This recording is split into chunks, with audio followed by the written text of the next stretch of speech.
Welcome back, everybody, to another edition of Career Mode in MXGP 2021.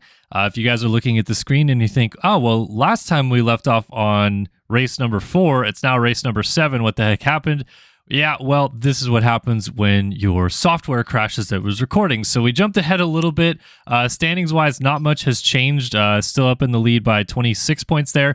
I think we won the last GP, but I can't remember. I know that it's been a little bit mixed up. So we're going to jump back in today. We're going to probably knock out a couple races here today and maybe some challenges.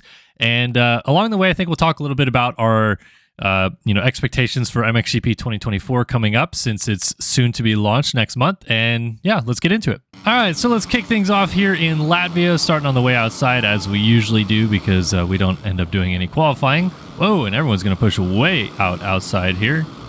Big old pileup. Oh my goodness. Actually caught my bike and almost threw me for a backflip. All right, so yeah, let's talk a little bit about MXGP 2024.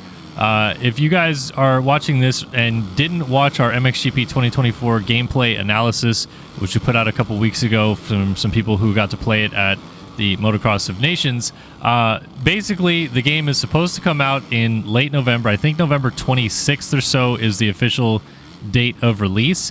And it is not a milestone game. So for many people out there that have been saying like, oh, it's another copy paste from Milestone, these guys are just taking our money, corporate greed, blah, blah, blah, blah. It's literally not. Milestone lost the license to the MXGP series after they created this game, MXGP 2021. As far as I am aware from people I've talked to about it, the contract agreement was up, and Infront, who owns MXGP, chose not to renew. They, I guess, did not see a return in investment from Milestone about how, those games were performing and what they really wanted out of those games. So they chose not to renew with them. They granted the license to a different organization called KT Racing, or Kiloton Racing. It's a French company, Milestone Italian. And Kiloton is under the Nacon brand, and Nacon makes or produces, publishes, whatever you want to call it, a lot of different games. But Kiloton specifically is more involved in like some car racing sims, like World Rally Championship and stuff like that. And they also have made like Isle of Man TT and stuff, but never made a moto game. They've made a couple like off-road car games, but never a moto game. So this is going to be their first launch and title into that a little bit. But yeah, our video that we showed off showing some of the gameplay that people had recorded at Motocross of Nations, I got my buddy Lewis Phillips to give his thoughts on it because he also played the game. We still have not yet played it because KT Racing has been very bad about reaching out to anybody for showcasing the game. It's not looking good, but I still will reserve my judgment about what the game feels like or plays like or anything like that until we actually hold it and play it ourselves. But point being, we now have a lot of competition in the market, which we didn't have before when Milestone was really coming around. Like when Milestone first decided to start making games, MXGP TV Supercross had just started coming back around. The license for MXGP TV was finally bought by what was now THQ Nordic, and Rainbow Studios was brought back and stuff like that. And so there wasn't really much competition for Milestone, and as MXGP TV All Out and then eventually MXGP TV Legends came about, at least on the console side, there was starting to be a little bit more competition. And of course, the PC side, we've always had MX Sim, MX Bikes, all of those things. But, the console gamers, they're not going to get a PC. Like, I don't care how many people yell and scream about just get bikes. Like, if you're a console gamer and that's all you know, and you just are a casual gamer, you're not going to get a PC to game. Like, I know plenty of people who don't. And it's just not in their realm of decision making that they'll do it. So I think that there's a ton of potential to have a good console game, and I hope that MXGP 2024 is it, but I really just, based on what I'm seeing so far, don't think that we're crossing that bridge just yet. But there is more competition, like I said, with Legends. Milestone is still obviously making a game. Supercross 25 was announced for April, I believe, as a release of 2025, that they're going to have that game come out. Basically, Monster Energy Supercross 7 is what that title will be. So there's competition that is going to make it so KT Racing can't just kind of run and hide and be like, well, we're the only one in the market, so you either play this or you don't. I think a lot of fans will kind of quickly echo their opinions about this if it's not good and say like, well, why would I play this game when Legends feels this way, or Milestone, who's still making a game, is feeling this way with Supercross and stuff like that? The only way you would maybe play KT Racing's title, if it's a bad title, is specifically because you're an MXGP fan and you want to play MXGP tracks, because obviously there's not a title for an MXGP game outside of the sim racing ones that you can play these tracks on. So I don't know. I am very skeptical about everything, having seen it all now, and still not really hearing back from KT Racing about anything. I think they are kind of dropping the ball quite a bit on a lot of this stuff. And I know that a lot of people in the video that we posted were talking about, well, maybe they are trying to hide out a little bit because they realize the game isn't going to work out the way that they had hoped. And for first year release, they don't want to build up a lot of fanfare behind it. And, that's totally fair. But the fact that there's a game maybe coming out next month and there's not even been an official release date announced or really anything besides one gameplay trailer that they've publicly put out, I think that marketing wise they're not really doing a very good job of this. So what I really want to know with you guys is, if this game comes out and it is what we're kind of seeing so far with the gameplay and everything like that, will you buy it if you're a fan? I'm personally going to play it. We're going to play it here on the channel, no question about it, just so that we can show off all aspects of it and let everyone else make an informed decision. But will you buy it just as a fan of Moto? And on top of that, if it isn't really everything that we want it to be, how much time will you give KT Racing to kind of sort things out? Because a lot of people were getting over Milestone in their games. There's a lot of people that still love the MXGP 2021 title, the Supercross, the games title, and stuff like that. But there was also a lot of people that were just getting fed up with the money grab that people assumed Milestone was continuing to go with like the Madden model, as I would put it, of just releasing a game annually without many updates or changes to it, and hoping that the market just continues to buy. So if KT Racing comes out with a game, it gets bad reviews right away, are you going to give them a couple more years to try to sort things out? Because it is the first release for them. We've never seen them enter the moto space before, and I feel like as fans, we deserve to give them the courtesy to work the kinks out and try to make a moto game that most people would enjoy and play and everything like that. I think the biggest thing that they're going to miss the mark on, that they have publicly said in some of their things, is that they don't plan to have an online multiplayer of any kind, at least to start. Like, that may come a few months in to release, but not having multiplayer at the start is a big L in my opinion. I think they absolutely need it. So I don't know. I'm very cautious. I'm optimistic that it will be different than what we saw, but as I mentioned in the MXGP 24 gameplay trailer that we showed, I don't think that it's going to be much different than what we actually saw there in the UK. And look, I had some people comment on that video and say, like, you're judging too harshly for having not even held the game, and we don't know what it's really going to be like and stuff like that. But look, you guys have seen this channel for a decade now, and we've posted so much content in games like this, and I've been able to see and hold games like that around this time in terms of development stage, like this late into whether or not it's going to be released or not, and it barely at all changes from that point till the release date with such little turnaround time. So maybe they got a little bit of feedback at Nations and they're going to change some stuff, but I would consider it very, very unlikely in my opinion. All right, let's get a little bit more into this championship fight though, because that was not an ideal first moto, but we're gonna make amends right now and try to sneak up the inside, not get into the lead, but that's okay. Good news about it though was not many of the title contenders, in at least my situation, had good first motos, so we are now just going to try our best to make amends for a 13th place in Moto 1 and go out and win Moto 2. This is what happens when I sit there and just blab away. I don't focus on the gameplay and I start sucking at it. That's okay. I think we'll not lose too many points in the end of it if I can just get my grasp underneath myself a little bit. I was surprised how quickly the AI pulled away. Like, the one thing that the Milestone team started doing right towards the end is the AI did get competitive. Still, we're doing our Supercross 6 career mode, trying to finish that up as well. They're not as competitive there, but there's some tracks that they're very, very good. And I feel like in this game, almost all the tracks, like the AI, are pretty talented.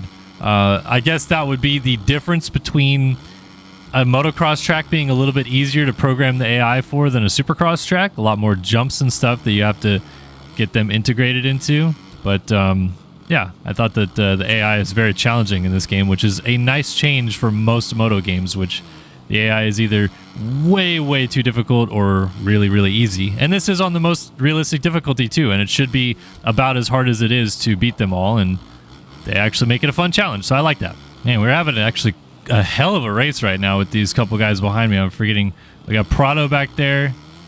I think one of them was Lupino. Lupino's god tier in this game, so makes sense. Oh, okay, we've gone over the bars. All right, this is gonna...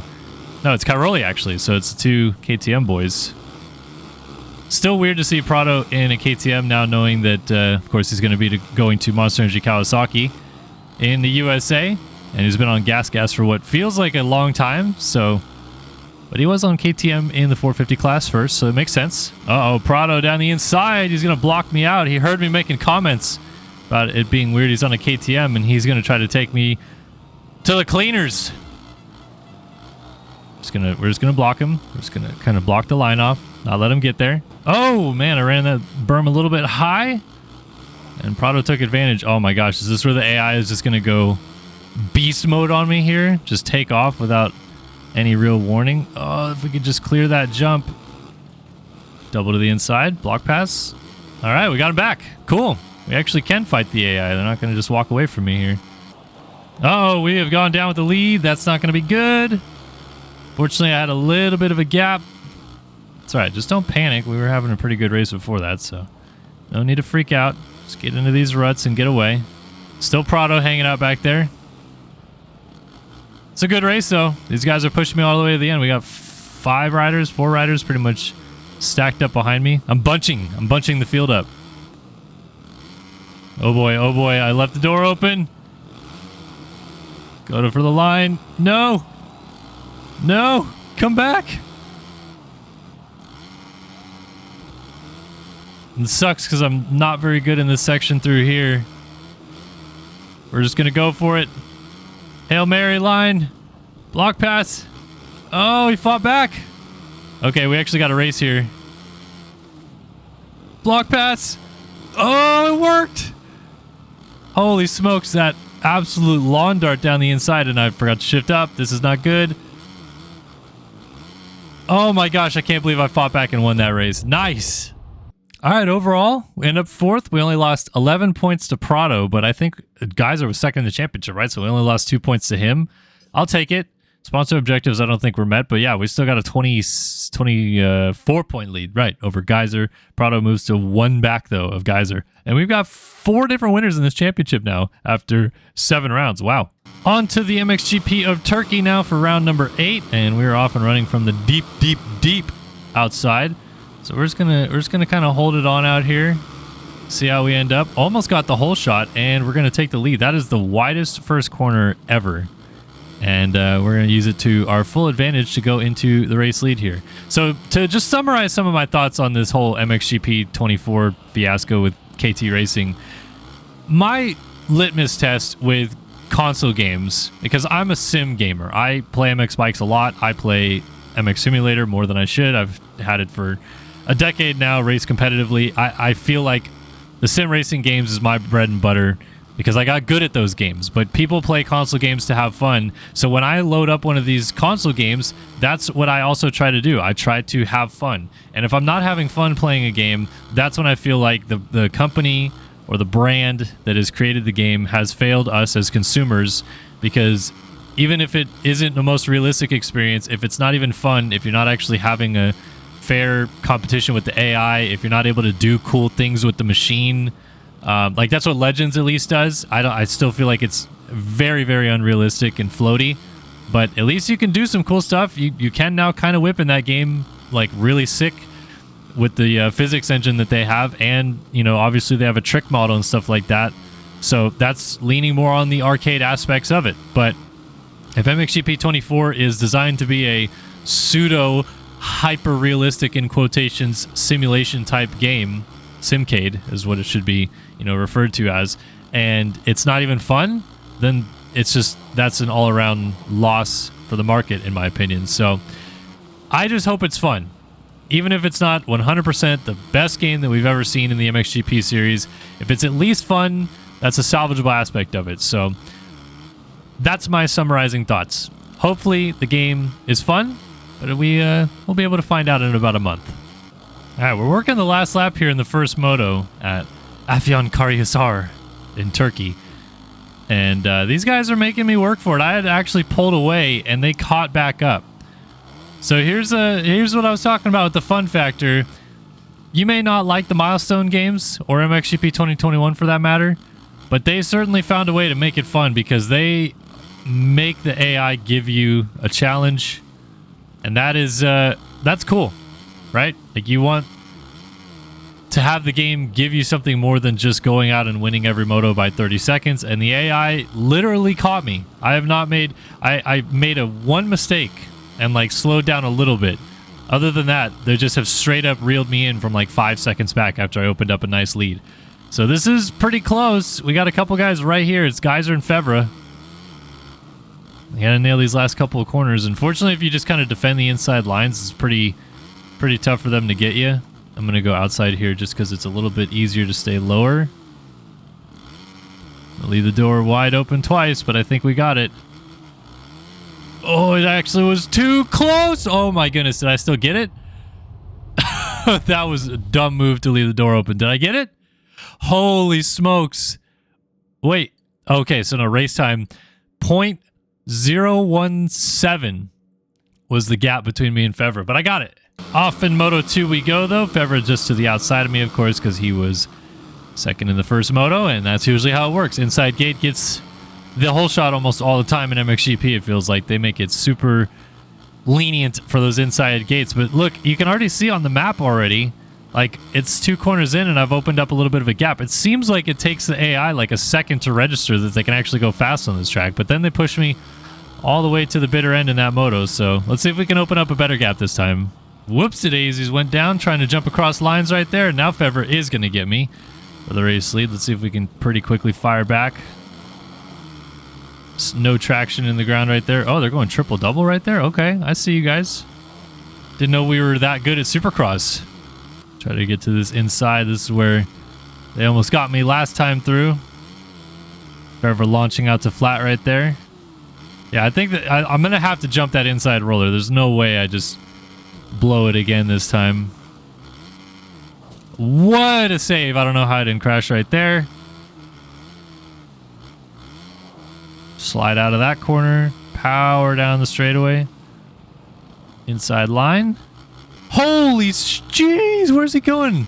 Landed way off the side of the track over there. Forever launching in the air. Apparently I've awoken the beast, man. He's absolutely flying around this track right now. I think I'm only maybe better than him in this section, and partly because I can do this like little cheater line thing right here. Close back up on him. But everywhere else he's got me cooked. I'm absolutely lost right now on how to make up any time on him.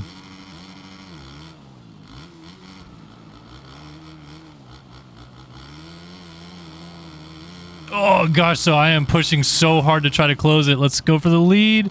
Slide all the way into the corner. Block pass. Oh, and he just goes right around the outside of me and chops the line off. Bar to bar, contact. And now he's gonna do it back to me. We're just gonna go right in front of him, block the line. You can't do that to me. You do not block pass me back. I am the block passer. Can't believe we actually passed him though. Goodness, I was hauling the mail after the finish line jump to cut back up to the inside, and it worked. Uh-oh, uh-oh. Oh, no, we went down after getting the lead. Okay. Still got the lead. Just got to settle down. Should go outside right there. Oh, why did I go to triple that right there? It's all right. Inside line, OP. He's going to get a good run down the straightaway, though, isn't he? Oh, not as good as I thought it would be.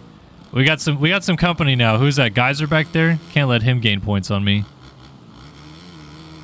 Fevra and I were gone, and then we started messing with each other.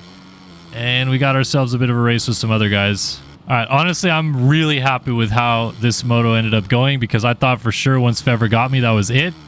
We got him, passed him, and actually kind of pulled away a little bit here on this last lap. So I figured this track out a little bit. I feel like oh my gosh, you got to be kidding me that I'm going to crash on this last corner again. No, no, no, no, no. Nope. Just going to launch out to the finish line jump. And we got this. Yep. Way too close for comfort. That's how far apart it was, both motos pretty much. But we got the job done and the massive points gain with it. So we won in Turkey, and look at that, holding the red plate. Look at that. Nicely done. We extended our championship lead out to 38 points now.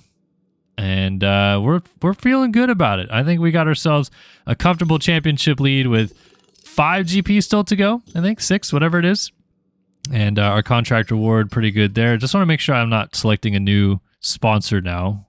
8 rounds in of 14, maybe? Nope. Okay, so we got Real Asardu next, and I don't remember what other races come after that, but we'll get to it after those.